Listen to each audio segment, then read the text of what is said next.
রহমতুল্লাহি ওয়া বারাকাতুহু আলহামদুলিল্লাহ ওয়া সাল্লাতু ওয়াসসালামু আলা মান লা নাবিয়্যা বা'দাহু আউযু বিল্লাহি মিনাশ শাইতানির রাজিম বিসমিল্লাহির রহমানির রহিম বা'আবু কাইফা কানাত ইয়ামিনুন নাবী সাল্লাল্লাহু আলাইহি ওয়াসাল্লাম। আজকের বক্তব্য হচ্ছে নবী সাল্লাল্লাহু আলাইহি ওয়াসাল্লামের শপথ কেমন ছিল সে সম্পর্কে। আমি যে হাদিসটি তারকুল সহিহ বুখারী ৪ নম্বর খণ্ড পর্ব হচ্ছে ৮৩ অধ্যায় ৩ হাদিস নম্বর হচ্ছে ৬২৮।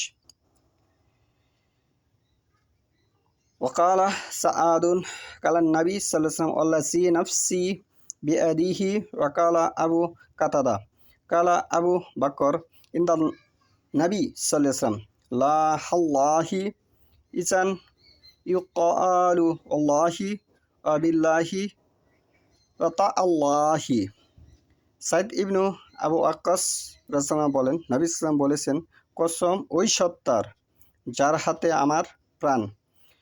আবু কাতাদা বলেন, আবু বকর সিদ্দিক রাদিয়াল্লাহু নবী সাল্লামের নিকট লা হাল্লাহি বলেছেন, যেখানে বিল্লাহি ওয়াল্লাহি তাআল্লাহি শব্দ দ্বারা কসম করা যায়।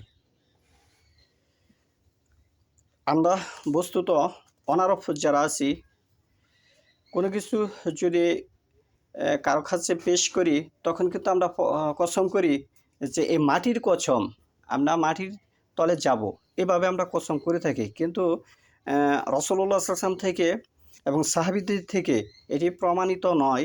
একমাত্র তারা আল্লাহর নাম ব্যবহার করেই তারা কসম খেতেন, এটি স্পষ্টভাবে হাদিস দ্বারা বোঝা যাচ্ছে। আল্লাহর নাম বিহীন অন্য কোনো বস্তু ব্যবহার করে তারা কসম খাননি। এখানে অনেক কসমের অনেকগুলো আছে। আপনি ওয়াল্লাহি বলেও কসম বলতে পারবেন, ওয়াল্লাহি আল্লাহর শপথ, বিল্লাহি আল্লাহর শপথ, তাল্লাহি আল্লাহর শপথ, লা হাল্লাহি আল্লাহর শপথ, এভাবে আপনি শপথ করতে পারবেন, এতে কোনো সমস্যা নেই। কিন্তু আল্লাহর পরিবর্তে আপনি বলবেন যে মানুষের কসম, আমার বাচ্চার কসম, জমিনের কসম, এগুলো বিষয় উল্লেখ করা যাবে না। আন ইবনু উমর কালা কাআনাত ইয়ামিনুন নবী সাল্লাল্লাহু আলাইহি ওয়াসাল্লাম লা ওয়া মুকাল্লিবিল কুলুফ।